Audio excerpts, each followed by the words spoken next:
ॐ नारायणः परो व्यक्ता अण्डमव्यक्तसम्भवम् अण्डस्यान्तस्त्विमे लोकाः सप्तद्वीपा च मेदिनी।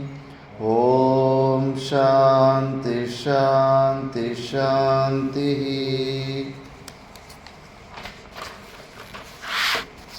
ನಾಲ್ಕನೇ ಅಧ್ಯಾಯ. ಓಂ ಶ್ರೀ ಪರಮಾತ್ಮನೇ ನಮಃ. ಅಥ ಚತುರ್ಥೋऽಧ್ಯಾಯಃ. ಜ್ಞಾನಕರ್ಮಸನ್ನ್ಯಾಸಯೋಗಃ. ಶ್ರೀಭಗವಾನುವಾಚ. ಇಮಂ ವಿವಸ್ವತೆ ಯೋಗಂ ಪ್ರೋಕ್ತವಾನಹಮವ್ಯಯಂ ವಿವಸ್ವಾನ್ಮನವೇ ಪ್ರಾಹ ಮನುರಿಕ್ಷ್ವಾಕವೇ ಬ್ರವೀತ್. ಏವಂ ಪರಂಪರಾ ಪ್ರಾಪ್ತಂ ಇಮಂ ರಾಜರ್ಷಯೋ ವಿದುಃ. ಸಕಾಲೇ ನೇಹ ಮಹತ ಯೋಗೋ ನಷ್ಟಃ ಪರಂತಪ. ಸ ಏವಾಯಂ ಮಯಾ ತೇಜ್ಯ ಯೋಗಃ ಪ್ರೋಕ್ತಃ ಪುರಾತನಃ.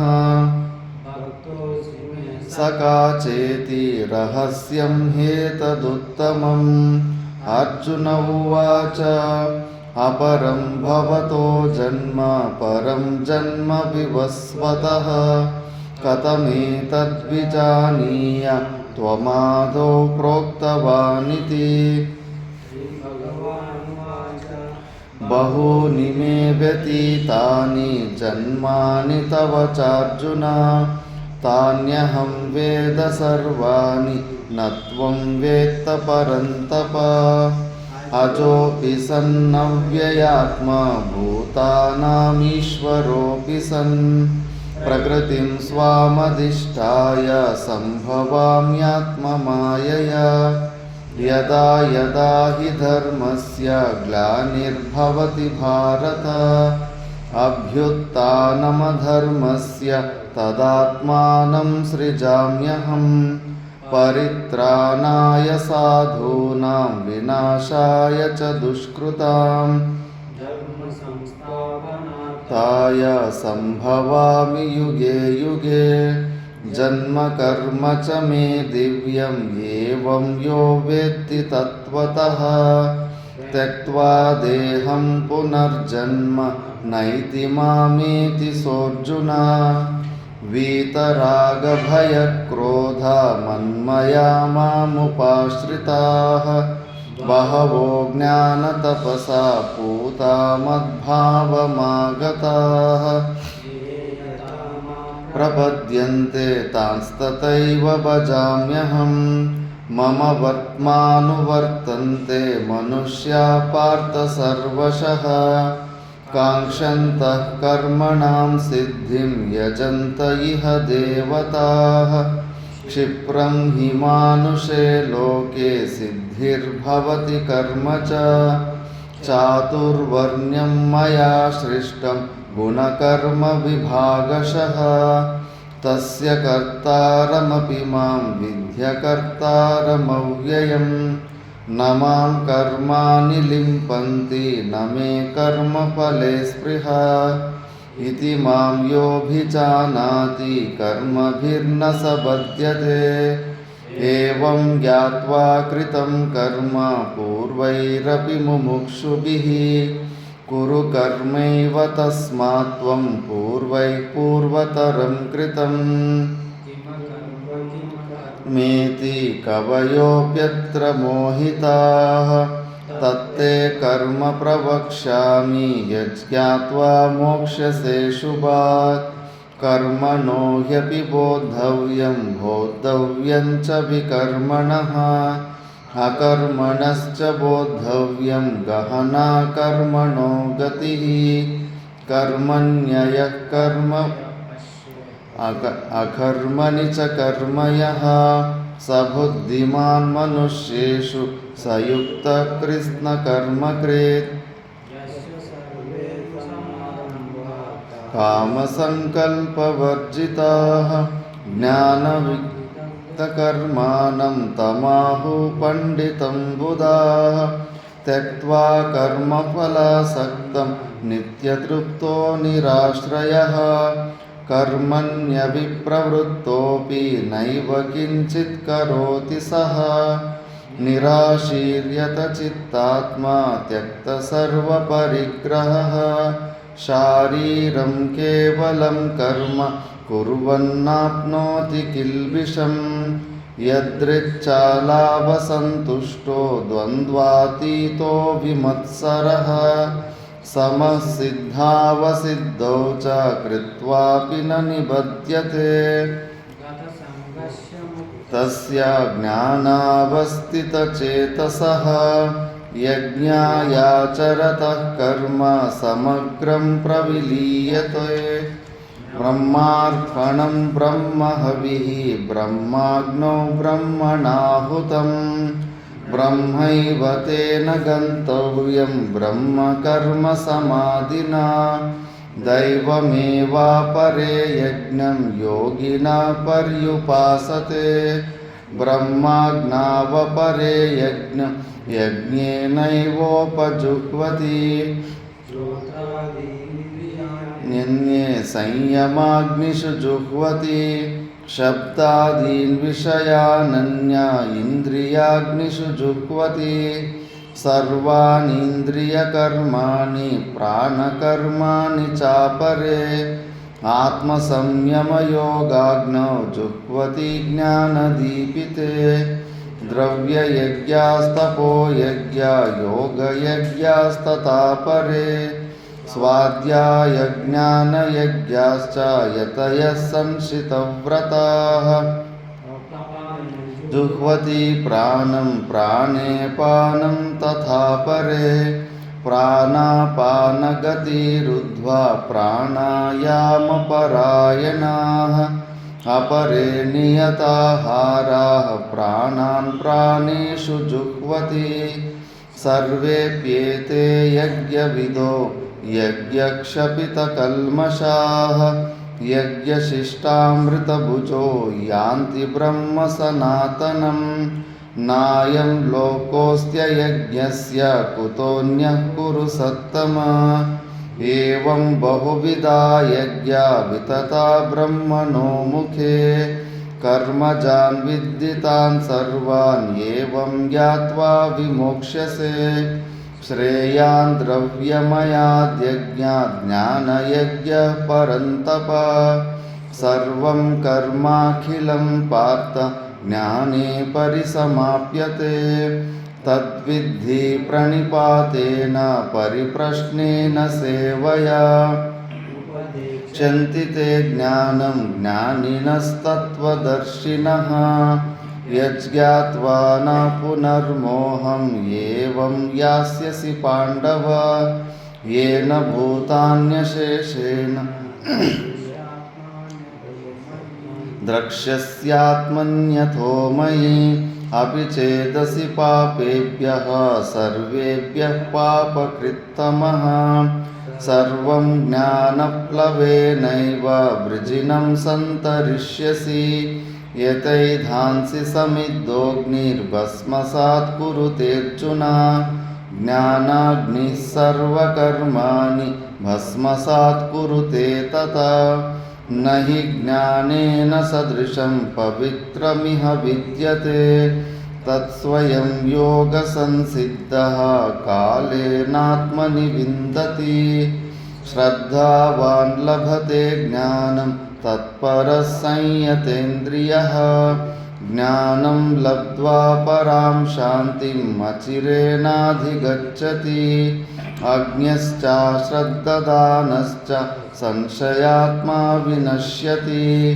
नायं लोकोऽस्ति न परो न सुखं संशयात्मनः योगसन्न्यस्तकर्माणं ज्ञानसञ्चिन्न संशयम् आत्मवन्तं न कर्माणि निबध्नन्ति धनञ्जय तस्मादज्ञानसम्भूतं हृस्तं ज्ञानासीनात्मनः चित्वैनं संशयं योगम् आतिष्ठोत्तिष्ठ भारत ॐ तत्सदिति श्रीमद्भगवद्गीतासु उपनिषत्सु ब्रह्मविद्यायां ಯೋಗಶಾಸ್ತ್ರೇ ಶ್ರೀಕೃಷ್ಣಾರ್ಜುನಸಂವಾದೆ ಜ್ಞಾನಕರ್ಮಸನ್ಯಾಸಯೋಗೋ ನಾಮ ಚತುರ್ಥೋಧ್ಯಾಯಃ.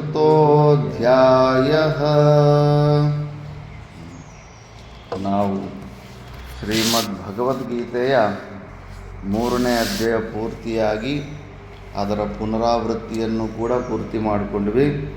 ಇವಾಗ 4ನೇ ಅಧ್ಯಾಯನ್ನು ಪ್ರಾರಂಭ ಮಾಡ್ತಾ ಇದ್ದೀವಿ. ಈ ಅಧ್ಯಾಯದ ಹೆಸರು ಜ್ಞಾನಕರ್ಮ ಸನ್ಯಾಸ ಯೋಗ. ಇದರಲ್ಲಿ ಮುಂಚೆ ಭಾಷ್ಯಕಾರ ಭಗವಾನರು ಸ್ವಲ್ಪ ಮುನ್ನುಡಿಯನ್ನು ಹೇಳ್ತಾ ಇದ್ದಾರೆ ಈ ಅಧ್ಯಾಯಕ್ಕೆ. ಯಹ ಅಯಂ ಯೋಗ ಅಧ್ಯಾಯದ್ವಯೇನ ಉಕ್ತಃ ಜ್ಞಾನನಿಷ್ಠಾಲಕ್ಷಣಃ ಸಸನ್ಯಾಸಃ ಕರ್ಮಯೋಗೋಪಾಯಃ ಯಸ್ಮಿನ್ ವೇದಾರ್ಥಃ ಪರಿಸಮಾಪ್ತಃ ಪ್ರವೃತ್ತಿಲಕ್ಷಣೋ ನಿವೃತ್ತಿಲಕ್ಷಣಃ ಚ ಗೀತಾಸು ಚ ಸರ್ವಾಸು ಅಯಂ ಏವ ಯೋಗೋ ವಿವಕ್ಷಿತೋ ಭಗವತಾ ಅತಃ ಪರಿಸಮಾಪ್ತಂ ವೇದಾರ್ಥಂ ಮನ್ವಾನಃ ತಂ ವಂಶಕಥನೇನ ಸ್ತೌತಿ ಶ್ರೀ ಭಗವಾನ್.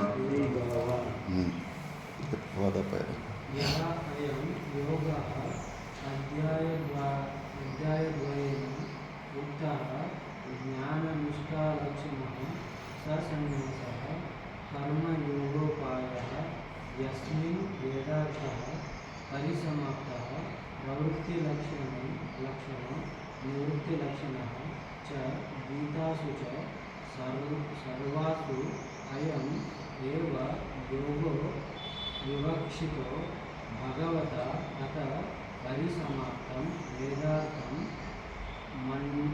ಮನ್ವಾನ తం ವಂಶಕಥನೇನ ಸ್ತೌತಿ శ్రీ భగవాన్. యహ అయం యోగ ఏదైతే ఇంతకుముందు పూర్వ అధ్యాయంలో కర్మయోగం గురించి చెప్పారో, ఇప్పుడు జ్ఞానకర్మ సన్యాస యోగ అని అధ్యాయం పేరు. దీనికి కూడా అన్నిటికీ యోగ శబ్దంతో, పూర్వ అధ్యాయంలో యోగ శబ్దంతో కర్మను తీసుకున్నారు. ఇంకా ఈ అధ్యాయం నుంచి ముందు యోగ శబ్దము ఎక్కువ జ్ఞానయోగానికే అది సూచకమై ఉంటుంది. ఎట్లా అంటే ಯಾಕೆ ಅಂದರೆ ಅಧ್ಯಾಯದ್ವಯೇನ ಉಕ್ತಃ ಜ್ಞಾನನಿಷ್ಠಾಲಕ್ಷಣಃ ಸ ಸನ್ಯಾಸಃ ಕರ್ಮಯೋಗೋಪಾಯಃ ಯಸ್ಮಿನ್ ವೇದಾರ್ಥಃ ಪರಿಸಮಾಪ್ತಃ ಪ್ರವೃತ್ತಲಕ್ಷಣೋ ನಿವೃತ್ತಲಕ್ಷಣಃ ಚ. ಇಷ್ಟಕ್ಕೂ ಮುಂಚೆ 2 ಅಧ್ಯಾಯಗಳಲ್ಲಿ ಏನು ಕೃಷ್ಣ ಪರಮಾತ್ಮ ಹೇಳಿದ್ನೋ ಅದು ಜ್ಞಾನನಿಷ್ಠ ಜ್ಞಾನಯೋಗದ ಲಕ್ಷಣಗಳ ಬಗ್ಗೆ ಹೇಳ್ದ. ಆ ಜ್ಞಾನಯೋಗಕ್ಕೆ ಸನ್ಯಾಸಯುಕ್ತವಾಗಿದ್ದು ಇದು ಇರೋನೇ ಆ ಜ್ಞಾನಕ್ಕೆ ಯೋಗ್ಯನಂತ ಹೇಳ್ದ. ಮತ್ತು ಅದಕ್ಕೆ ಉಪಯೋಗವಾಗುವಂಥದ್ದು ಕರ್ಮಯೋಗ. ಅದಕ್ಕೆ ಕರ್ಮಯೋಗೋಪಾಯ. ಕರ್ಮಯೋಗ ಉಪಾಯವಾದರೆ ಅದು ಜ್ಞಾನಯೋಗ ಉಪೇಯ. ಕರ್ಮಯೋಗ ಉಪಾಯದಿಂದ ಹೊಂದೋದರನ್ನು ಜ್ಞಾನಯೋಗ ಅಂತಾರೆ. ಅವು ಪ್ರವೃತ್ತಿ ಲಕ್ಷಣ ನಿವೃತ್ತಿ ಲಕ್ಷಣ 2 ಪ್ರಕಾರದಲ್ಲಿ ಹೇಳ್ಬಿಟ್ಟ. ಪ್ರವೃತ್ತಿ ಲಕ್ಷಣ ಅಂದರೆ ಏನು? ಮನಸ್ಸಿನಲ್ಲಿ ಕರ್ತೃತ್ವ ಭಾವನೆ ಇಟ್ಕೊಂಡು ನಾನು ಕರ್ತ, ಮತ್ತು ನಾನು ಮಾಡೋ ಕರ್ಮದ ಫಲಗಳು ನನಗೇ ಬೇಕು, ಸ್ವರ್ಗಾದಿಗೆ ಹೋಗೋದಕ್ಕೋ ಇಲ್ಲ ಈ ಲೋಕದಲ್ಲಿ ಏನಾದರೂ ಉನ್ನತಿ ಸಲುವಾಗಿ ಮಾಡುವಂಥ ಕರ್ಮಗಳನ್ನು ಪ್ರವೃತ್ತಿ ಮಾರ್ಗ ಅಂತಾರೆ. ವೇದದಲ್ಲಿ 2 ಬಗ್ಗೆ ಇರುತ್ತೆ, ಪ್ರವೃತ್ತಿ ಮಾರ್ಗ ನಿವೃತ್ತಿ ಮಾರ್ಗ. ಇನ್ನೊಂದು ನಿವೃತ್ತಿ ಲಕ್ಷಣ. ನಾನು ಕರ್ತ ಅಲ್ಲ, ಭೋಕ್ತ ಅಲ್ಲ, ಈ ಶರೀರ ಅಲ್ಲ, ನಾನು ಆ ಸಚ್ಚಿದಾನಂದ ಸ್ವರೂಪ ಅಂತ ಎಲ್ಲ ನಿವೃತ್ತಿಯನ್ನು ಹೊಂದೋದು. ಒಂದೊಂದು ಬಿಡ್ತಾ ಹೋಗಿ ನಿಷ್ಕ್ರಿಯ ತತ್ವಕ್ಕೆ ಹೋಗೋದು. ಈ 2 ಮಾರ್ಗಗಳ ಒಳಗಡೆನೆ ಗೀತಾಸು ಚ ಸರ್ವಾಸು ಅಯಂ ಏವ ಯೋಗೋ ವಿವಕ್ಷಿತಃ ಭಗವತಃ. ಅದಕ್ಕೆ ಸಂಪೂರ್ಣ ಗೀತಾದಲ್ಲಾಗಲಿ ಸಂಪೂರ್ಣ ವೇದಗಳಲ್ಲಾಗಲಿ ಇನ್ನು ಯೋಗ ಶಬ್ದ ಅಂದರೆ ಸಂಪೂರ್ಣವಾಗಿ ಮೋಕ್ಷ ಪುರುಷಾರ್ಥದ ಬಗ್ಗೆನೇ, ಆ ಮೋಕ್ಷ ಜ್ಞಾನಯೋಗದ ಬಗ್ಗೆನೇ ಭಗವಂತನ ಪೂರ್ತಿ ಇಂಟೆನ್ಷನ್ನು ಅದರಲ್ಲೇ ಇದೆ. ವಿವಕ್ಷಿತಃ, ಭಗವಂತನ ವಿವಕ್ಷ ಅದರನ್ನೇ ಹೈಲೈಟ್ ಮಾಡ್ತಾ ಇದ್ದಾನೆ. ಇವೆಲ್ಲ ಏತಕ್ಕೆ ಮಾಡಬೇಕು? ನಿಷ್ಕಾಮ ಕರ್ಮಯೋಗ ಅಂದ್ರೆಗನ ಆ ಜ್ಞಾನ ಯೋಗ ಸಲುವಾಗಿ ಮಾಡಬೇಕು. ಅತಃ ಪರಿಸಮಾಪ್ತಃ ವೇದಾರ್ಥಂ ಮನ್ವಾನಃ. ಆದ್ದರಿಂದ ಮೊದಲು 2ನೇ ಅಧ್ಯಾಯದಲ್ಲಿ ಜ್ಞಾನ ನಿಷ್ಠೆ ಬಗ್ಗೆ ಹೆಚ್ಚು, 3ನೇ ಅಧ್ಯಾಯದಲ್ಲಿ ನಿಷ್ಕಾಮ ಕರ್ಮಯೋಗದ ಬಗ್ಗೆ, ಪ್ರವೃತ್ತಿ ಮಾರ್ಗ ನಿವೃತ್ತಿ ಮಾರ್ಗ ಎರಡರ ಬಗ್ಗೆಯೂ ಮಾತಾಡಿದ ಮೇಲೆ ಇನ್ನು ಮಾತಾಡೋದಕ್ಕೆ ಇನ್ನೇನು ಹೆಚ್ಚು ಉಳಿದಿಲ್ಲ ಮುಖ್ಯವಾಗಿ. ಆದ್ದರಿಂದ ಈಗ ಸಂಪೂರ್ಣವಾಗಿ ಉಪದೇಶ ಕೊಟ್ಟಂಗೆ ಇನ್ನು ಅರ್ಜುನನಿಗೆ ಉಪದೇಶ ಆಗೋಗಿದೆ ಇನ್ನು ಕಂಪ್ಲೀಟು. ಆದ್ದರಿಂದ ಶ್ರದ್ಧೆಯನ್ನು ಹೆಚ್ಚುವ ದೃಷ್ಟಿಯಿಂದ ಈ ಉಪದೇಶದ ಮೇಲೆ ಲೇಷ ಮಾತ್ರವಾದರೂ ಡೌಟು, ಸಂಶಯ ಬರದೇ ಇರೋದಕ್ಕೆ ಇದರ ಒಂದು ಸ್ತುತಿ ಸಲುವಾಗಿ ಇದು ಪರಂಪರೆಯಿಂದ ಬಂದಿರೋಂಥ ವಿದ್ಯೆ.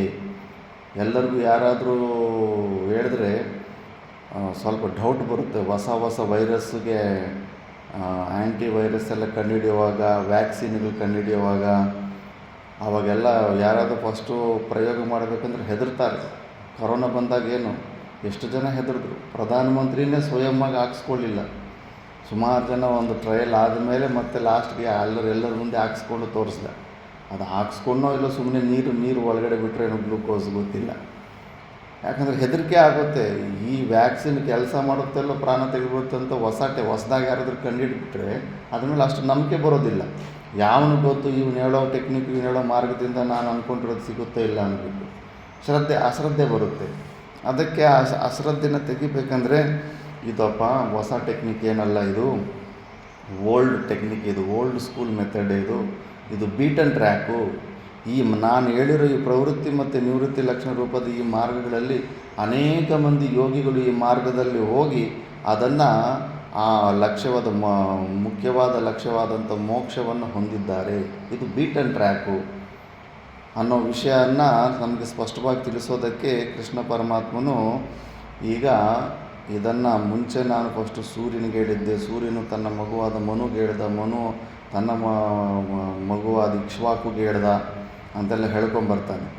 ಮತ್ತು ಅರ್ಜುನ ಪ್ರಶ್ನೆ ಕೇಳ್ತಾನೆ ಅದು ಹೇಗೆ ಅಂತ. ಅದಕ್ಕೆಲ್ಲ ಸ್ಪಷ್ಟ ರೂಪದಲ್ಲಿ ಕೊಟ್ಟುಬಿಟ್ಟು ಈ ಭಗವದ್ಗೀತೆಯನ್ನು ಕೂಡ ಈಗ, ಯಾಕಂದರೆ ನಮ್ಮ ಸನಾತನ ಪರಂಪರೆಯಲ್ಲಿ ವೇದವನ್ನೇ ಪ್ರಮಾಣವಾಗಿ ಸ್ವೀಕಾರ ಮಾಡೋದು. ಭಗವದ್ಗೀತೆ ಇದು ಸ್ಮೃತಿ ಗ್ರಂಥ, ಮನುಷ್ಯರು ಬರೆದಿರೋದು. ಇದು ವ್ಯಾಸ ಭಗವಾನರ ರಚಿತವಾದಂಥ ಮಹಾಭಾರತದಿಂದ ತಗೊಂಡಿರುವಂಥದ್ದು. ಸ್ಮೃತಿ ಗ್ರಂಥಗಳಿಗೆ ಹೆಚ್ಚು ಪ್ರಮಾಣತ್ವ ಬುದ್ಧಿ ಬರೋದಿಲ್ಲ.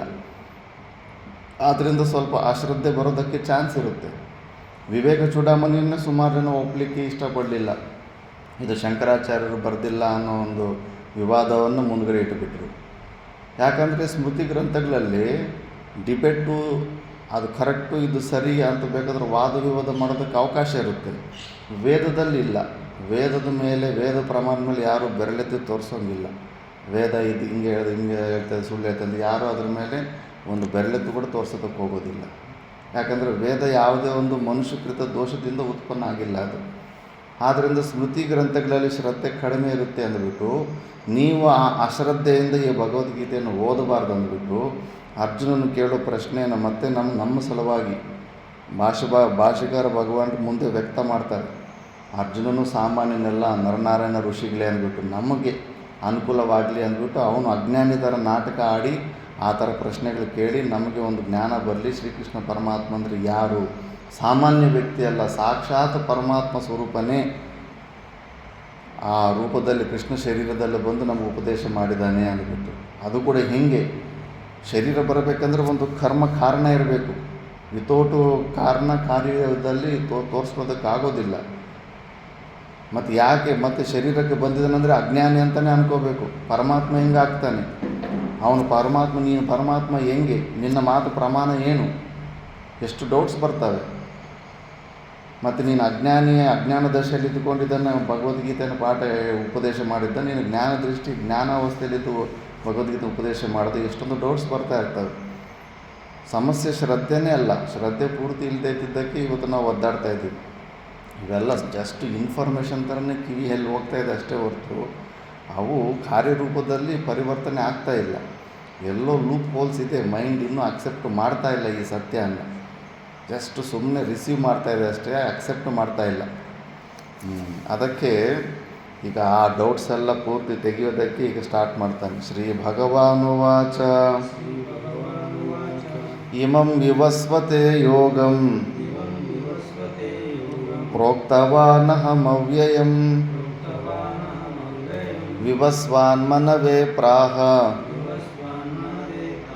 ಮುನುರಿಕ್ಷ್ವಾಕವೇ ಬ್ರವೀತ್.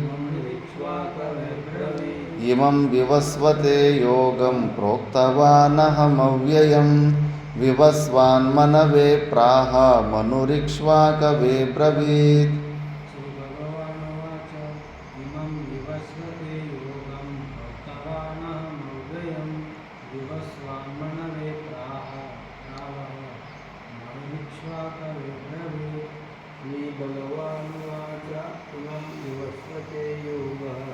प्रोक्तवानहमव्ययं विवस्वान्मनवे प्राह मनुरिक्ष्वाकवे ब्रवीत्.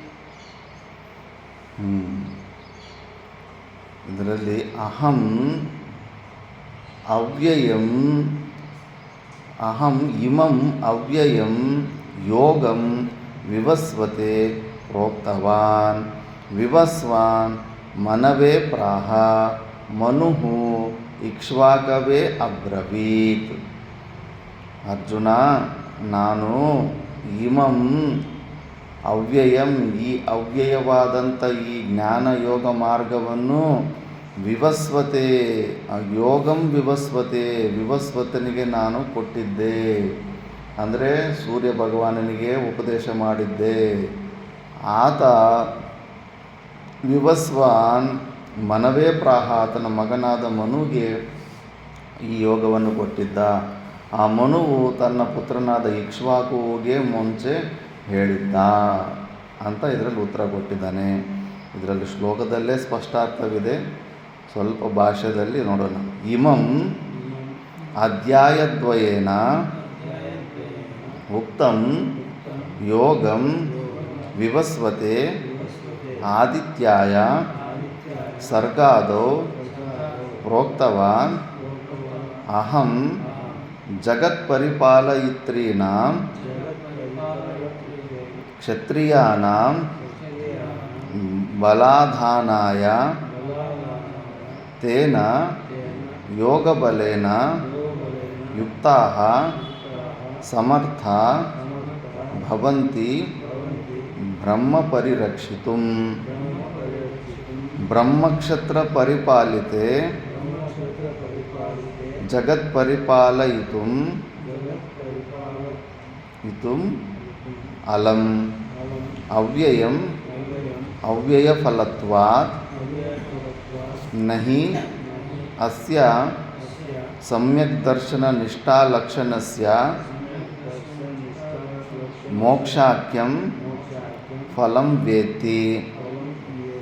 ಸ ಚ ವಿವಸ್ವಾನ್ ಮನವೇ ಪ್ರಾಹ ಮನುಃ ಇಕ್ಷ್ವಾಕವೇ ಸ್ವಪುತ್ರಾಯ ಆದಿರಾಜಾಯ ಅಬ್ರವೀತ್. ಇವು ಚೆನ್ನಾರೆಡ್ಡಿರು. इमं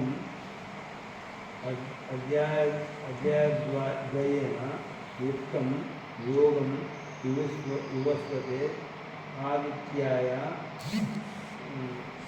सर्गादौ प्रोक्तवान् अहं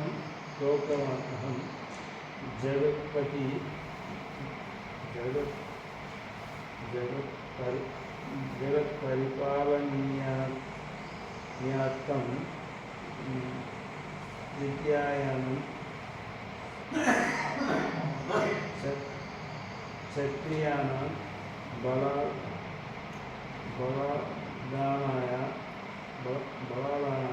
तेन योगबलेन युक्ताः समर्था भवन्ति ब्रह्म परिरक्षितुं. ब्रह्मक्षत्र परिपालिते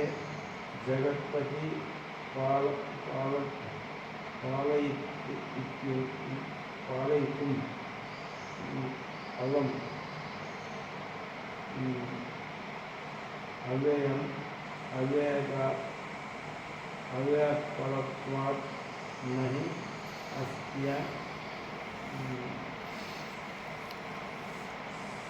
सम्यक् दर्शन निष्ठालक्षणस्य निष्ठालक्षणस्य मोक्षस्वान् फलं मोक्षाख्यं फलं वेत्ति। मोक्षाख्यं फलं येति स च विवस्वान् मनमेत्राः मनु उत्स्वार्थये स्वपुत्राय आदिराजाय अब्रवीत्। ಇಮಂ ಶ್ಲೋಕದಲ್ಲಿ ಇಮಂ ಅಂತ ಇದೆಯಲ್ಲ, ಇಮಂಗೆ ಅರ್ಥ ಅಧ್ಯಾಯದ್ವಯೇನ, ಪೂರ್ವದಲ್ಲಿ ಅಂದರೆ 2ನೇ ಅಧ್ಯಾಯ 3ನೇ ಅಧ್ಯಾಯ, ಈ 2 ಅಧ್ಯಾಯಗಳಲ್ಲಿ ಉಕ್ತಂ ಯೋಗಂ ವಿವಸ್ವತೆ, ಆ ಯೋಗವನ್ನು ಮುಂಚೆ ನಾನು ವಿವಸ್ವತೆ ಅಂದರೆ ಆದಿತ್ಯಾಯ, ಆದಿತ್ಯ ಅಂದರೆ ಸೂರ್ಯದೇವನಿಗೆ ಸಲುವಾಗಿ ಯಾವಾಗ ಅಂದರೆ ಸರ್ಗಾದವು ಪ್ರೋಕ್ತವಾನ್, ಸೃಷ್ಟಿಯ ಮೊದಲಿನಲ್ಲಿ ಸೂರ್ಯನಿಗೆ ಹೇಳಿದ್ದೆ. ಯಾರು? ನಾನೇ. ಅಹಂ ಜಗತ್ ಪರಿಪಾಲಯಿತ್ರೀನಾಂ ಕ್ಷತ್ರಿಯಾನಾಂ ಬಲ ಆದಾನಾಯ, ಜಗತ್ ಪರಿಪಾಲನೆ ಮಾಡ್ತಾ ಇರುವಂಥ ಕ್ಷತ್ರಿಯರಿಗೆ ಒಂದು ಬಲ ಬರಲಿ ಅಂತ. ಅದಕ್ಕೆ ಕ್ಷತ್ರಿಯನಿಗೆ ಒಂದು ಎಕ್ಸ್ಟ್ರಾ ಫೆಸಿಲಿಟಿ ಏನಂದರೆ, 3 ವರ್ಣದವ್ರಿಗೂ ಯಾರಾದರೂ ಅಧರ್ಮ ಮಾರ್ಗದಲ್ಲಿ ಹೋದರೆ ಅವನು ಶಿಕ್ಷೆ ಆಗ್ಬೋದು. ಬ್ರಾಹ್ಮಣನೂ ಕೂಡ ಅವನು ಶಿಕ್ಷೆ ಆಗ್ಬೋದು, ಒಬ್ಬ ಸನ್ಯಾಸಿಗೆ ಬಿಟ್ಟು.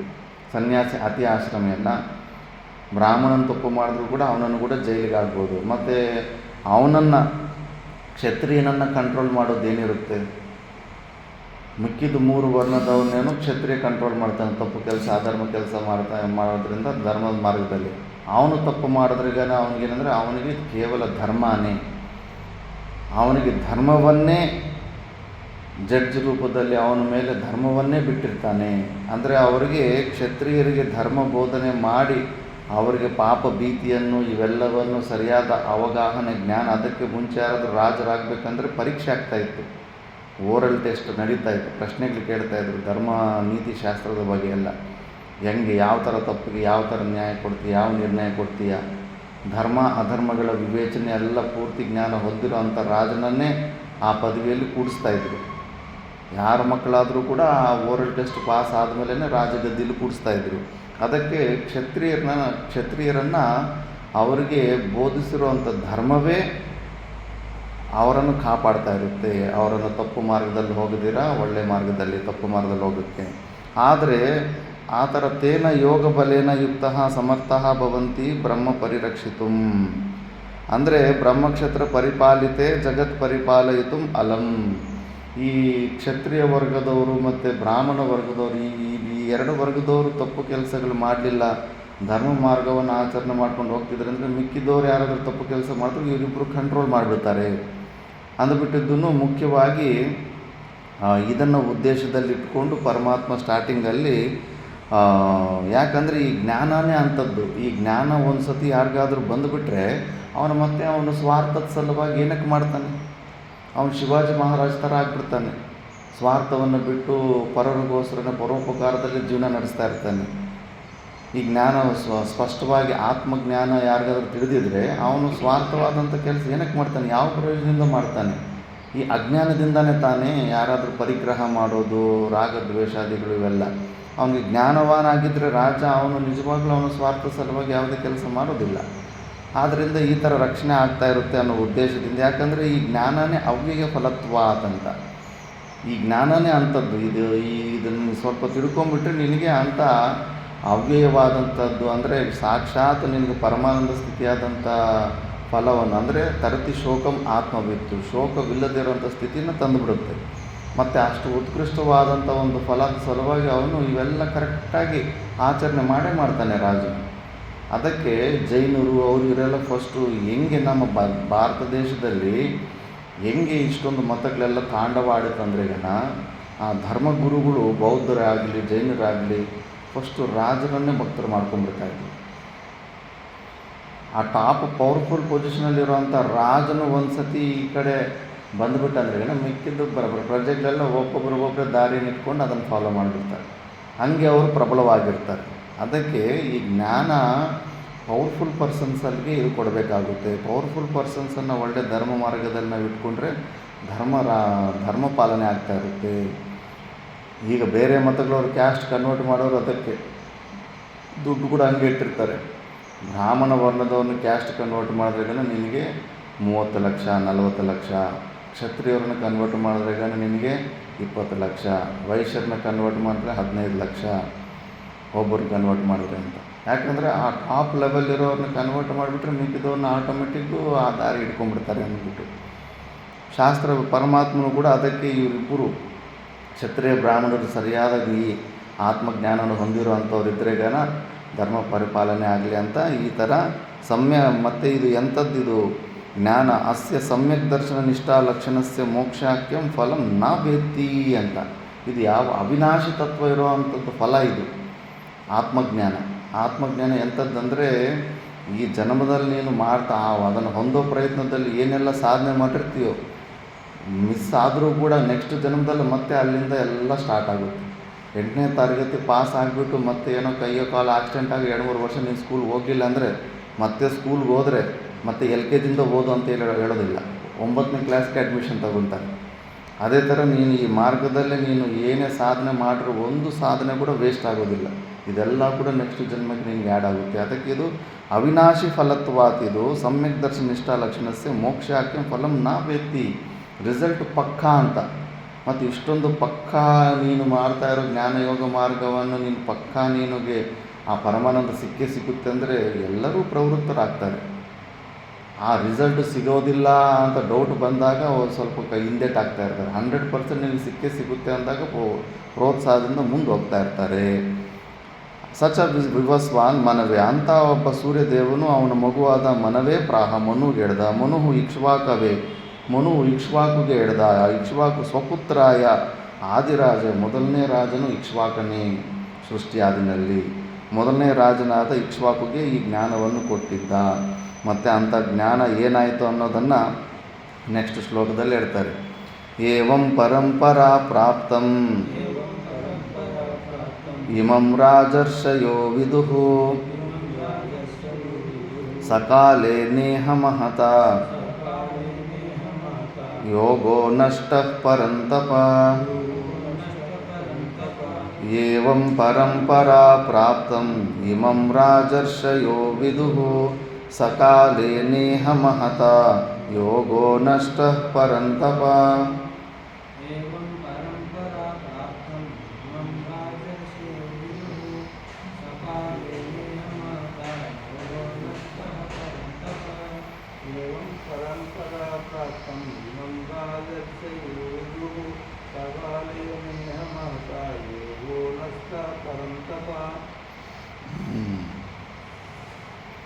ಹೇ ಪರಂತಪ, ಏವಂ ಪರಂಪರಾ ಪ್ರಾಪ್ತಂ ಇಮಂ ರಾಜರ್ಷಯಃ ವಿದುಃ ಸಹ ಯೋಗಃ ಮಹತಾ ಕಾಲೇನ ಇಹ ನಷ್ಟಃ. ಹೇ ಪರಂತಪನೇ, ಶತ್ರುಗಳನ್ನು ತಪ್ಪಿಸುವಂತೆ ಮಾಡುವ ಅರ್ಜುನನೇ, ಈ ಪ್ರಕಾರ ಏವಂ ಪರಂಪರಾ ಪ್ರಾಪ್ತಂ ಇಮಂ ರಾಜರ್ಷಯೋ ವಿದುಹು, ಈ ಥರ ಪರಂಪರೆಯಿಂದ ರಾಜರು ತನ್ನ ಮಕ್ಕಳಿಗೆ ಹಂಗೆ ಹೇಳ್ಕೊಂತ ಪರಂಪರೆಯಿಂದ ಈ ಜ್ಞಾನನ ಪಾಸ್ ಮಾಡ್ಕೊತ ಬಂದಿದ್ದಾರೆ. ಅದು ಏನಾಗಿದೆ ಅಂದರೆ ಸಹ ಯೋಗ, ಈ ಒಂದು ಪ್ರವೃತ್ತಿ ನಿವೃತ್ತಿ ರೂಪವಾದಂಥ ಈ ಜ್ಞಾನ ಮಾರ್ಗ, ನಿಷ್ಕಾಮ ಕರ್ಮಯೋಗ ಮಾರ್ಗ ಏನಾಗ್ಬಿಟ್ಟಿದೆ, ಕಾಲೇನ ಇಹ ಮಹತಾ ಕಾಲೇನ ಇಹ ನಷ್ಟ, ಅದು ನಷ್ಟವಾಗೋಗ್ಬಿಟ್ಟಿದೆ ಕಾಲಾನುಕ್ರಮವಾಗಿ. ಯಾಕಂದರೆ ಒಂದು ಜನ್ರೇಷನ್ ಏನಾದರೂ ಮಿಸ್ ಮಾಡ್ತಂದರೆ ಮತ್ತೆ ಅದು ಹೊಟ್ಟೋಗ್ಬಿಡುತ್ತೆ. ಈಗ ನೋಡು, ಇಲ್ಲಿ ಸುತ್ತಮುತ್ತ ಆದೋನಿನಲ್ಲಿ ಸ್ವಾಧ್ಯಾಯ ಪರಂಪರೆ ಸುಮಾರು ಆಶ್ರಮಗಳು ಲೆಕ್ಕ ಇಟ್ಕೊಂಡ್ರೆ ಒಂದು 20-30 ಆಶ್ರಮಗಳು ಈ ಆದೋನಿಯಲ್ಲೇ ಸಿಗ್ತವೆ. ಇನ್ನೂ ಹೆಚ್ಚು ಆಶ್ರಮಗಳು ಸಿಗ್ತವೆ. ಸ್ವಾಧ್ಯಾಯ ಪರಂಪರೆ ಇಲ್ಲವೇ ಇಲ್ಲ. ಇನ್ನು ಹೆಚ್ಚು ಕಡಿಮೆ ಈ ಕರ್ನೂಲು ಡಿಸ್ಟಿಕ್ಕಲ್ಲಿ ಇಲ್ಲಿ ತನಕ ಇಂಥ ಜಾಗದಲ್ಲಿ ಈ ಥರ ಶಾಸ್ತ್ರವನ್ನು ಸ್ವಾಧ್ಯಾಯ ಮಾಡೋ ಇಂಥ ಜಾಗದಲ್ಲಿ ಮಾಡ್ತಾಯಿದ್ದಾರೆ ಅಂತ ಒಂದು ಪ್ಲೇಸ್ ಕೂಡ ಇಲ್ಲ. ಎಲ್ಲೂ ಯಾವುದು ಆಶ್ರಮದಲ್ಲಿ ಇಡೀ ಕರ್ನೂಲು ಡಿಸ್ಟಿಕ್ಕಲ್ಲಿ ಎಲ್ಲೂ ನಾನು ಕೇಳಿಲ್ಲ. ಮತ್ತು ಹಿಂಗೆ ಲುಪ್ತ ಆಗಿಬಿಟ್ಟಿರುತ್ತೆ. ಆಶ್ರಮದ ಉದ್ದೇಶವೇ ಸ್ವಾಧ್ಯಾಯ ಇರುತ್ತೆ. ಇಲ್ಲ ಅಂದರೆ ಪರಿವ್ರಾಜಕನಾದಂಥ ಸನ್ಯಾಸಿ 3 ದಿವಸಕ್ಕಿಂತ ಒಂದು ಜಾಗದಲ್ಲಿ ಇರೋದಕ್ಕೆ ಅಧಿಕಾರ ಒಪ್ಪೋದೇ ಇಲ್ಲ ಸನ್ಯಾಸಿ. ಒಂದು ಜಾಗದಲ್ಲಿ ಇದಾನಂದ್ರೆಗನ ಮಠಾಮ್ನಾಯ ಅಂತಾರೆ. ಅಂದರೆ ಈ ಶ್ರವಣ ಮನನ ನಿಧಿಧ್ಯಾಸನದ ಸಲುವಾಗಿ ಒಂದು ಜಾಗದಲ್ಲಿ ಇರಬೇಕು. ಇಲ್ಲ ಅಂದರೆ ಇತರ ದೋಷ ಆಗುತ್ತೆ. ಆ ಸ್ವಾಧ್ಯಾಯನೇ ಲುಪ್ತ ಆಗಿಬಿಟ್ಟಿದೆ. ಅದು ಒಂದು ಕಂಪಲ್ಸರಿ ಮಾಡಲೇಬೇಕನ್ನೋದು ಇಲ್ಲವೇ ಇಲ್ಲ. ಮತ್ತು ಎಲ್ಲರೂ ಭಗವಂತನ ಹೆಸರಲ್ಲೇ ಭಗವಂತನನ್ನು ಹೊಂದೋ ಪ್ರಯತ್ನಗಳು ಮಾಡ್ತಾಯಿದ್ದಾರೆ. ಬಟ್ ಆ ಭಗವಂತನ ತಿಳ್ಕೊಳ್ಳೋ ಮಾರ್ಗನೇ ಲುಪ್ತ ಆಗಿಬಿಟ್ಟಿದೆ. ಟೈಮ್ ಟು ಟೈಮ್ ಹಂಗೆ ಲುಪ್ತ ಆಗಿಬಿಡುತ್ತೆ. ನಮ್ಮ ಗುರುಗಳು ಹಂಗೆ ಅಂತಿದ್ರು. ಈಗ ನೋಡಿ ವ್ಯಾಕರಣ ಓದೋದು ಈಗಲೇ ಕಣ್ಣು ಮುಂದೆನೇ ಕಾಣಿಸ್ತಾ ಇದೆ ಜನ್ರೇಷನ್. ಒಂದು 10 ವರ್ಷದ ಹಿಂದುಗಡೆ ನಾವೆಲ್ಲರೂ ಒಂದು ಸ್ವಲ್ಪ ಜನ ಅಲ್ಲಿ ಇಲ್ಲಿ ವ್ಯಾಕರಣ ಕಲಿಯೋದಕ್ಕೆ ಇಂಟ್ರೆಸ್ಟ್ ತೋರಿಸೋಂಥವ್ರು ಇದ್ವಿ. ವಿತ್ತಿನ ಸ್ಮಾರ್ಟ್ಫೋನ್ಗಳು ಬಂದ ತಕ್ಷಣವೇ ಒಂದು ಜಾಗದಲ್ಲೂ ಎಲ್ಲೂ ವ್ಯಾಕರಣ ಕಲಿಯೋರು ಸಿಗ್ತಾನೆ ಇಲ್ಲ ಬ್ರಹ್ಮಚಾರಿ. ನಮ್ಮ ಗುರುಗಳ ಆಶ್ರಮದಲ್ಲಿ 3 ಜನ ಏನೋ ಲಘು ವ್ಯಾಕರಣ ಕಲಿತಿದ್ದಾರೆ. ಕೈಲಾಸಾಶ್ರಮದಲ್ಲಿ ಒಂದು 4-5 ಜನ ಓದ್ತಾ ಇದ್ದಾರೆ ಅಷ್ಟೇ. ಇನ್ನು ಸ್ವಲ್ಪ ದಿವಸ ಹೋದರೆ ಒಬ್ಬನು ಕೂಡ ವ್ಯಾಕರಣನ ಕಲಿಯೋದು ಆ ಪರಂಪರೆ ಹಂಗೆ ಲುಪ್ತ ಆಗಿಬಿಡುತ್ತೆ. ಏನೋ ಪ್ರಪಂಚ ಯುದ್ಧಗಳು ಬಂದು ಮತ್ತೆ ಬಹಿರ್ಮುಖತೆ ಹೋಗಿ ಈ ಟೆಕ್ನಾಲಜಿ ಎಲ್ಲ ಹೋಗಿ ಮತ್ತೆ ಸ್ವಲ್ಪ ಅಂತರ್ಮುಖಿ ಆದರೆ ಯಾರಾದರೂ ವ್ಯಾಕರಣ ಕಲಿತಾರೇನೋ. ಇನ್ನು ಆ ಲಘು ಸಿದ್ಧಾಂತ ಕೌಮುದಿಯನ್ನು ಯಾರು ಓದಲೇ ಇಲ್ಲ ಅಂದರೆ ನೆಕ್ಸ್ಟ್ ಇನ್ನು ಯಾರಿಗೆ ಹೇಳ್ಕೊಡ್ತಾರೆ?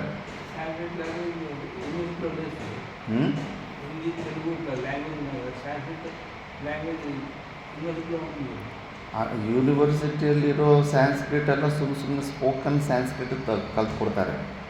ವ್ಯಾಕರಣ ಸ್ಯಾನ್ಸ್ಕ್ರಿಟ್ ಗ್ರಾಮರ್ ಸ್ವಲ್ಪ ಕಠಿಣವಾಗಿರುತ್ತೆ. ಸ್ಪೋಕನ್ ಸ್ಯಾನ್ಸ್ಕ್ರಿಟು ಸ್ವಲ್ಪ ಮಿಕ್ಕಿದ ಭಾಷೆನ ಕಲ್ತಂಗೆ ಸ್ವಲ್ಪ ಪ್ರಯತ್ನ ಮಾಡಿಬಿಟ್ರೆ ತಮಿಳ್ ತೆಲುಗು ಕಲ್ತಂಗೆ ಅದನ್ನು ಕೂಡ ಸ್ವಲ್ಪ ಕಲ್ತ್ಬಿಡ್ಬೋದು.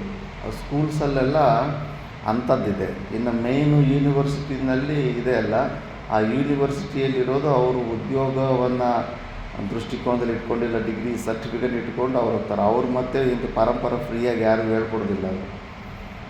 ಅದು ಕೆಲವೊಂದು ಯೂನಿವರ್ಸಿಟಿಯಲ್ಲಿ ಇದೆ ಸ್ಯಾನ್ಸ್ಕ್ರಿಟು. ಇನ್ನು ಮಿಕ್ಕಿದ್ದು ಈ ಗುರು ಪರಂಪರೆಯಲ್ಲಿ ಅಲ್ಲಿ ಅವರು ಯೂನಿವರ್ಸಿಟಿಯಲ್ಲಿ ಇದ್ದರೂ ಕೂಡ ಅದು ಯಾರಿಗೆ ಅವ್ರು ಮತ್ತೆ ಯಾವುದೋ ಸ್ಕೂಲ್ಗೂ ಕಾಲೇಜ್ಗೆ ಹೋದ್ರೆ ಅಲ್ಲಿ ವ್ಯಾಕರಣ ಹೇಳ್ಕೊಡ್ತಾರೆ. ಸನ್ಯಾಸಿಗಳು ಸ್ಕೂಲ್ಗೆ ಕಾಲೇಜ್ಗೆ ಹೆಂಗೆ ಹೋಗ್ತಾರೆ?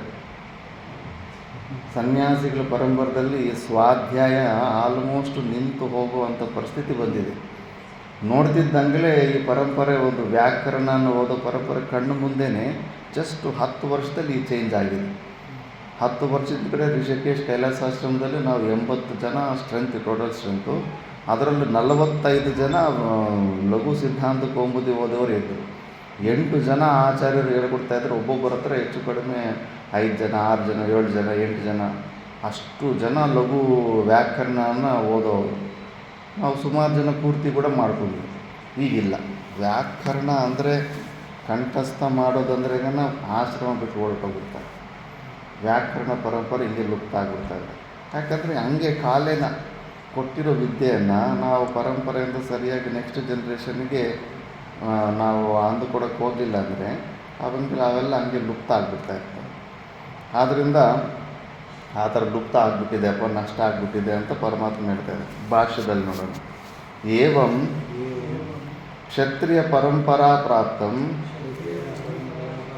ಇಮಂ ರಾಜರ್ಷಯೋ ರಾಜಾನಃ ಚ ತೇ ಋಷಯಃ ಚ ರಾಜರ್ಷಯೋ ವಿದುಃ ಇಮಂ ಯೋಗಂ ಸ ಯೋಗಃ ಕಾಲೇನ ಇಹ ಮಹತ ದೀರ್ಘೇನ ನಷ್ಟೋ ವಿಚ್ಛಿನ್ನ ಸಂಪ್ರದಾಯಃ ಸಂವೃತ್ತೋ ಹೇ ಪರಂತಪ ಆತ್ಮನೋ ವಿಪಕ್ಷಭೂತಾಃ ಪರ ಉಚ್ಯಂತೆ ತಾನ್ ಶೌರ್ಯತೇಜೋ ಗಭಸ್ತಿಭಿಃ ಭಾನುಃ ಇವ ತಾಪಯತಿ ಇತಿ ಪರಂತಪಃ ಶತ್ರುತಾಪನ ಶತ್ರುತಾಪನ ಇತ್ಯರ್ಥಃ. इत्यर्थः। एवं क्षत्रिय परंपरा प्राप्त इमं राजर्षि राजनमते विषयः च राजर्षि विदुः इमं योगं संयोगः कालेन इह महता दीर्घेन नष्टो विच्छिन्न संप्रदायः संवृत्तो हे प्रबन्धः आत्मनः विपक्षभूता नर उच्यन्ते तां शौर्य तेजो भवस्तिभिः भानुः इव तापयति इति नरन्तकः शत्रुतापनः इत्यर्थः. ಶ್ಲೋಕದಲ್ಲೇ ಸ್ಪಷ್ಟವಾಗಿದೆ. ಅದನ್ನೇ ಏವಂ ಕ್ಷತ್ರಿಯ ಪರಂಪರಾ ಪ್ರಾಪ್ತಂ, ಕ್ಷತ್ರಿಯ ಪರಂಪರೆಯಿಂದ ಪ್ರಾಪ್ತವಾದಂಥದ್ದು. ಇಮಂ ರಾಜರ್ಷಯ, ರಾಜರ್ಷಿಗಳಂದರೆ ಯಾರಂದರೆ ರಾಜಾನಂಚ ತೇ ಋಷಯ ಚ ರಾಜರ್ಷಯ, ರಾಜರೂ ಆಗಿದ್ದು ಋಷಿಗಳಾಗಿದ್ದು ಯಾರಿರ್ತಾರೆ ಅಂಥವರು ರಾಜರ್ಷಿಗಳು. ಅಂದರೆ ಜ್ಞಾನ, ಪರೋಕ್ಷ ಜ್ಞಾನ ಇರುವಂಥ ರಾಜರು. ಇದು ಇಮಂ ಯೋಗಂ, ಈ ಯೋಗವನ್ನು ಅವರು ಪರಂಪರೆಯಿಂದ ತಿಳ್ಕೊಂಡು ಬರ್ತಾಯಿದ್ರು. ಸಾ ಯೋಗ ಕಾಲೇನ ಇಹ, ಆ ಯೋಗವು ಬರ್ತಾ ಬರ್ತಾ ಈ ಕಾಲದಲ್ಲಿ ಮಹತ ದೀರ್ಘೇನ ನಷ್ಟೋ, ಅಂದರೆ ವಿಚ್ಛಿನ್ನ ಸಂಪ್ರದಾಯ ವಿಚ್ಛಿನ್ನ ಆಗಿಬಿಟ್ಟಿದೆ. ಯಾವುದೋ ಒಬ್ಬರು ಒಂದು ಜನ್ರೇಷನ್ ನೆಕ್ಸ್ಟ್ ಜನ್ರೇಷನ್ಗೆ ಅದು ಪಾಸ್ ಮಾಡಲಿಲ್ಲ ಅಂದರೆ ಅಲ್ಲಿ ಕಟ್ ಆಗಿಬಿಡುತ್ತೆ. ಇಲ್ಲಿ ಅಡವೆಪ್ಪ ತಾತ ಒಳ್ಳೆ ಕಷ್ಟಪಟ್ಟುಕೊಂಡು ಅಲ್ಲಿ ಇಲ್ಲಿಂದ ಆ ಸಾಮರ್ಥ್ಯವನ್ನು ಸಂಪಾದನೆ ಮಾಡಿಕೊಂಡು ಇವಾಗೆಲ್ಲ ಪ್ರವಚನ ಎಲ್ಲ ಮಾಡ್ತಿದ್ದ. ಆ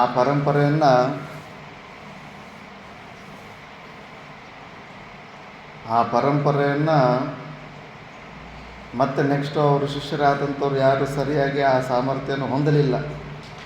ಒಂದು 20 ವರ್ಷ ಮತ್ತು ಇಲ್ಲಿ ಏನೋ ಅಂಥದ್ದು ಆ ಪ್ರವಚನ ಮಾಡೋದು, ಸ್ವಾಧ್ಯಾಯ ಕೆಡೋದು ಅದೇನು ನಡೀಲೇ ಇಲ್ಲ. ಹೊರಗಡೆಯಿಂದ ಕರೆಸ್ಬೇಕಾಗಿತ್ತು. ಕೂತ್ಕೊಂಡು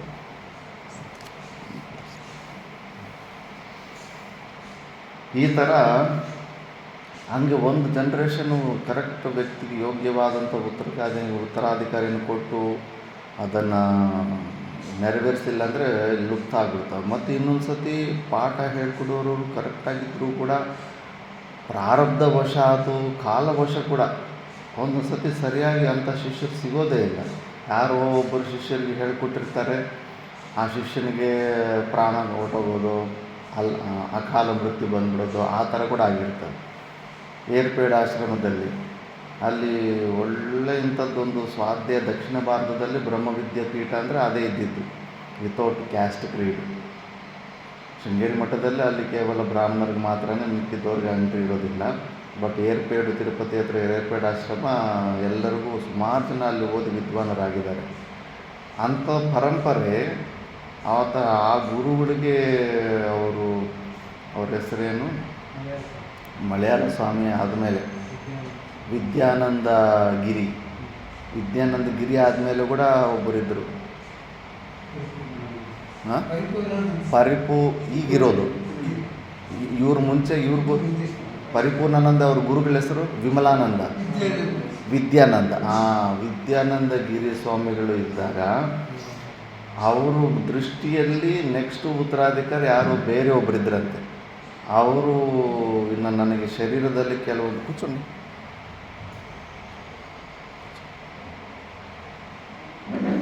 ಶರೀರದಲ್ಲಿ ಸ್ವಲ್ಪ ಚಿಹ್ನೆಗಳು ಕಾಣಿಸ್ತಾ ಇದೆ, ಈ ಶರೀರ ಬಿದ್ದು ಹೋಗೋ ಥರ ಅನಿಸ್ತಾ ಇದೆ. ಶಾಸ್ತ್ರದಲ್ಲಿ ಪ್ರಮಾಣ ಇರುತ್ತೆ, ಮೃತ್ಯು ಈ ಶರೀರ ವಿಯೋಗ ಆಗೋ ಸಮಯದಲ್ಲಿ ಸೂರ್ಯನು ಚಂದ್ರನ ಥರ ಕಾಣಿಸ್ತಾನೆ.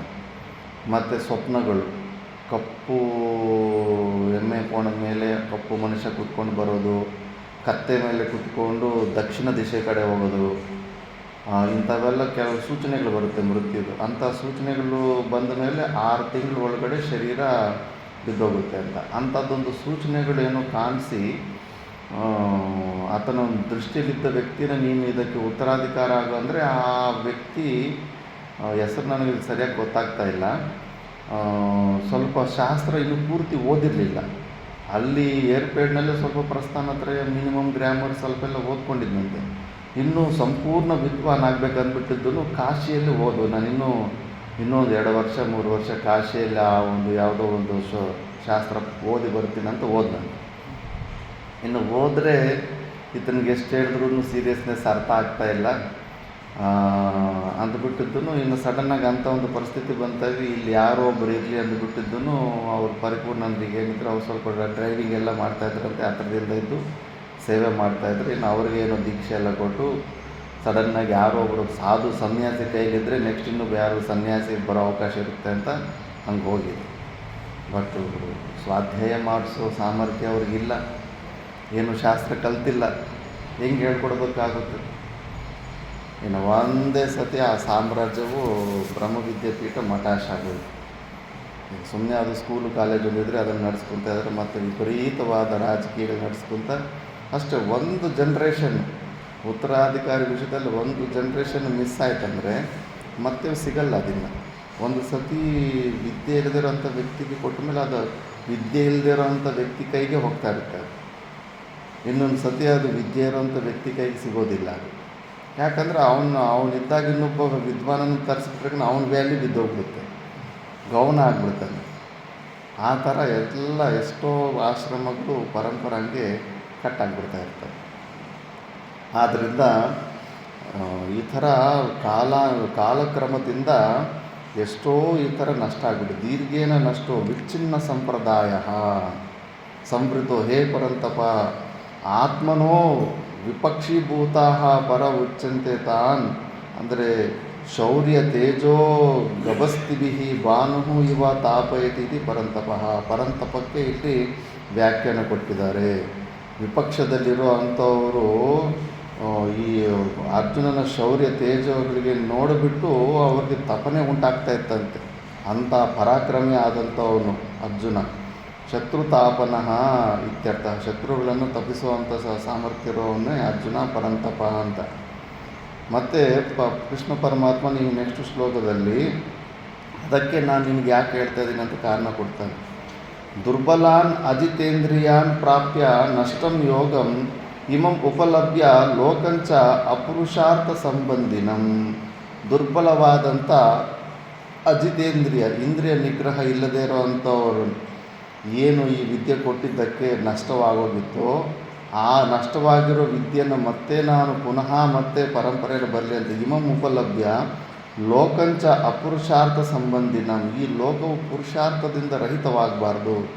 ಒಂದು ಸತಿ ರಾಜನಾದವನಂತನ ಜೀವನ ಮೋಕ್ಷ ಪುರುಷಾರ್ಥವನ್ನು ಮುಂದಿಟ್ಟುಕೊಂಡು ನಡೆಸೋದನ್ನು ಮರ್ತು ಹೋಗ್ಬಿಟ್ರೆ ಮತ್ತೆ ಅವ್ರ ಮಕ್ಕಳಾಗಲಿ ಅವ್ರ ಮೊಮ್ಮಕ್ಕಳಾಗಲಿ ಯಾರು ಈ ಕಡೆ ಬರೋದೇ ಇಲ್ಲ, ಮೋಕ್ಷ ಮಾರ್ಗದ ಕಡೆ ಬರೋದೇ ಇಲ್ಲ. ಇನ್ನು ರಾಜರೇ ಈ ಕಡೆ ಬರೋದಿಲ್ಲ ಅಂದಮೇಲೆ ಇನ್ನು ಪ್ರಜೆಗಳು ಬರ್ತಾರೆ, ಪ್ರಜೆಗಳು ಬರೋದಿಲ್ಲ. ಅದಕ್ಕೆ ಆ ಥರ ಆಗಬಾರ್ದು ಅಂದುಬಿಟ್ಟು ನಾನು ಯಾಕೆ ಹಿಂಗೆ ನಿಮಗೆ ಹೇಳ್ತಾ ಇದ್ದೀನಿ ಅಂತ ಹೇಳ್ತಾರೆ. ಸಯೇವಾಯಂ ಮಯಾ ತೇಜ್ಯ ಯೋಗ ಪ್ರೋಕ್ತ ಪುರಾತನಃ ಭಕ್ತೋಸಿ ಮೇ ಸಖಾ ಚೇತಿ ರಹಸ್ಯಂ ಏತದುತ್ತಮಂ. ಸಯೇವಾಯಂ ಮಯಾ ತೇಜ್ಯ ಯೋಗ ಪ್ರೋಕ್ತ ಪುರಾತನಃ ಭಕ್ತೋಸಿ ಮೇ ಸಖಾ ಚೇತಿ ರಹಸ್ಯಂ ಏತದುತ್ತಮಂ.